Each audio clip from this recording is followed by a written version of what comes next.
What do you think is sort of one nugget that you could give to everyday regular people from your lives of how to perform better every day? As an athlete and as a pro cyclist, I was kind of taught, one of my strongest attributes was not giving up, and just don't give up, especially in the second half of my career, oddly, when I kind of came back with more humility.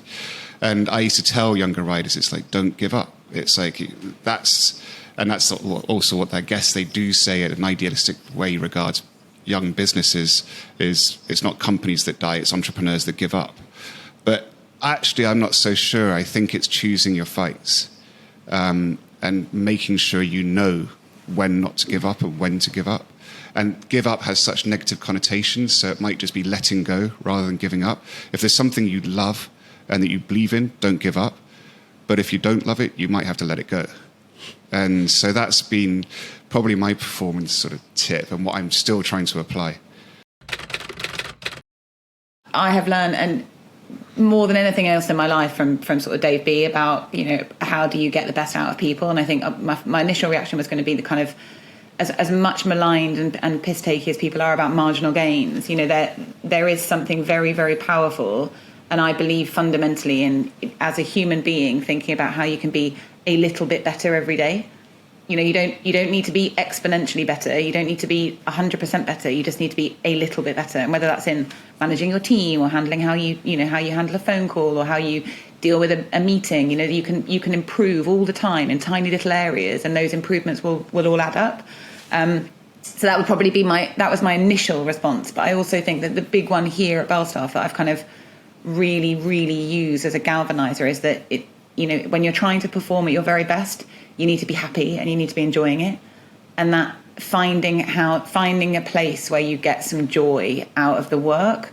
It's like I jokingly said earlier, I've never worked anywhere I don't love, but I think that's because I take a huge amount of satisfaction and joy from what I do.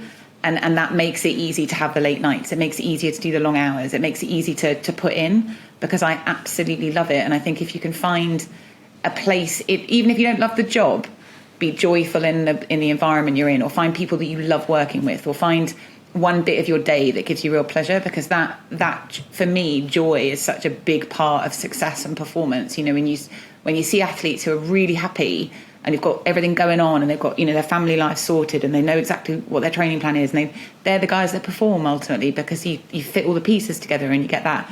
It's like locking in. Finally, they might not be happy, but they've got everything sorted and they can focus on their task in hand. I think for me that I had a career of two halves, and literally was split in the middle by my doping ban. And in that first half, I kind of look back on that with regret, the fact I was quite a prima donna, and I'd had no opportunity to learn how to lead. I kind of just came in guns blazing, and by the time I was 23, I was basically leading. Well, I was leading France's #1 cycling team at the Tour de France. Yeah. And when I had that ban of 2 years and got to really kind of change as a human and come back with a lot more humility, I was a much better leader, and I became an owner of a team. I was still a winner, still a leader outright, but I actually began to relish the role of what we call the road captain. I didn't do Team Sky because I loved cycling and I was passionate about cycling. I got into Team Sky because I was passionate about what happened to David not happening to somebody else. And that decision was like, if we make compromises at this stage in the game, at the very inception of the team, that could potentially compromise my ability to do that. And so my own values enabled me to say, you know what, I believe that this team is going to have a way bigger impact on the sport than me fighting for David to be a part of it. And so being able to live by my own values and do that was really important to me. And then the challenge I then faced was, further down the line in Team Sky, finding out some of the, decisions that had been made that I wasn't party to, that I wouldn't necessarily have agreed with, and everything else. That then became a real conflict in my own head of like, wow, what is this now, and what do I stand for, and how does that all fit together? But at the time, and now, if I could turn back time and change the decisions, I wouldn't. I still think that the decisions that Team Sky were making were the right decisions for the sport, and they were very aligned to my values. For me, it's probably the biggest leadership lesson I learned in my life, and it guides me even now, because it was at a personal level, I would have loved David to have been part of the team. And as a personal and professional level, I believe that David had something to offer the team that was unique and different to anyone else in the sport at that point in time. However, I also fundamentally believe that the sport needed to change. And I fundamentally believe that change needed to be systemic, and it needed to be from the top. And it needed to be done in a way that created real conflict in some ways, and that's what we did. It was a controversial policy. Was it the right policy? No, I don't think it was. But was it right for that point in time? Yes, because it forced conversations that weren't happening. It forced, the grey area of, okay, well, if we think they've been doping, but they've never been caught, but there's all this rumour, what does that mean? And the conversations that was forcing behind the scenes in Team Sky, in the sport, in UCI, in the ASO, people weren't party to that, but I was, and I was party to the decisions that Team Sky were making were changing the face of the sport. When I came back after my ban, my biggest drive was this shouldn't have happened to me. And my motivation for putting so much work into the anti-doping movements and spending years on commissions and putting myself on the line in the media was by I knew that I could prevent it happening to younger riders if I educated people and if I put myself on the line and I actually went and worked with commissions who'd never spoken to a doper before. And so that was my mission, and I think it worked, and it took years. But with Frances, it was the same. She was doing it for one person. She was doing it for me, in the sense that she knew. Well, it makes me a little sad.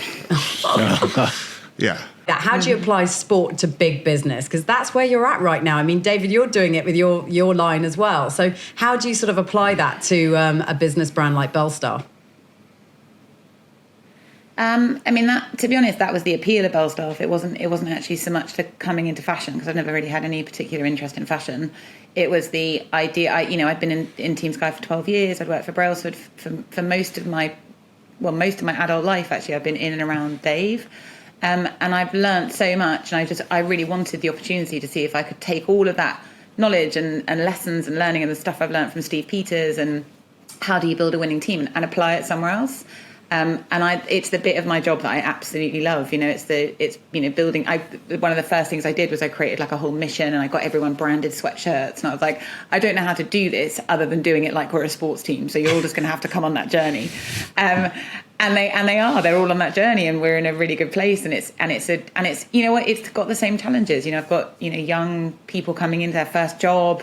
How do you stop them burning out? How do you make them feel they're part of something? How do you give them the right development pathway? How do you make sure that they are accountable and taking ownership? And, it's all the same things, just in a completely different space. So I absolutely love it. And actually I think that's the bit that I'm passionate about. I think I've discovered coming here that the thing I love, the reason I love Team Sky, the reason I love doing the Eliud Kipchoge Challenge, the reason I love doing this is I love working in an environment where I can help people fulfill their potential.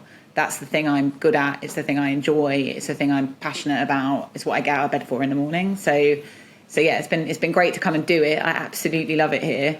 But I absolutely love it most places I go. So I've never really done anything that I've not loved, because I don't think I'd be very good at it if I went somewhere and did something I didn't love. So I think just developing that learning and continuing to hopefully learn more about how to help people get the best out of themselves, really. Do you find, Fran, coming from sort of intense sport, and obviously the riders and everyone involved are so hugely motivated and the work ethic is just huge, coming into business? Yeah. Do you find the same work ethic, or do you sometimes find that because you're not waking up each day to try and go and win the Tour de France or whatever, that people sort of strolling in at 9 o'clock, and walking out the door at 5? Is that something that's a challenge, or not in Belstaff? It's a great question, Ben, because exactly. No, it's a great question, because I think that the biggest challenge that I've faced here is that you forget, when you're in a professional sports team, particularly at like your level and at the level I was at with Team Sky, the majority of people who are on that team are at the very top of their game. They've done everything, they've been there, they're either right at the beginning of their career, but they're the best talent in their country, or they've been a mechanic for 15, 20 years and they're the best in the world at it. So that idea of like pushing yourself and striving for excellence and marginal gains and all of those things, that's a much easier thing to work with a group of people who are at the top of their game. Whereas when you come into a business, there are people who, quite frankly, they just want to pay the bills. You know, they want to go home at 5 o'clock and see their kids. They're not here to be the best in the world at what they do. They're here to get paid. And trying to get to change the culture to make people feel like, you know what, being part of something is really special, and you spend more time in your work than you do any other part of your life. So actually, if you can make it something that has purpose and focus and determination and ambition and strive to be better, then you'll get more out of it. That's kind of the approach I've taken. But yeah, for sure, it's a totally different mindset that's needed to get excellence out of people in a business environment as opposed to getting excellence out of people in a high performance sports team, for sure. Yeah. Okay. So funny, Ben, it's so funny you say that. That's what I was going to say. Sorry, I was just going to say, it's so funny you said that, because that was my transition out of bike racing into the real world. All of a sudden, I thought that's how you just achieve things, was just going all in. And it was 24/7, 365.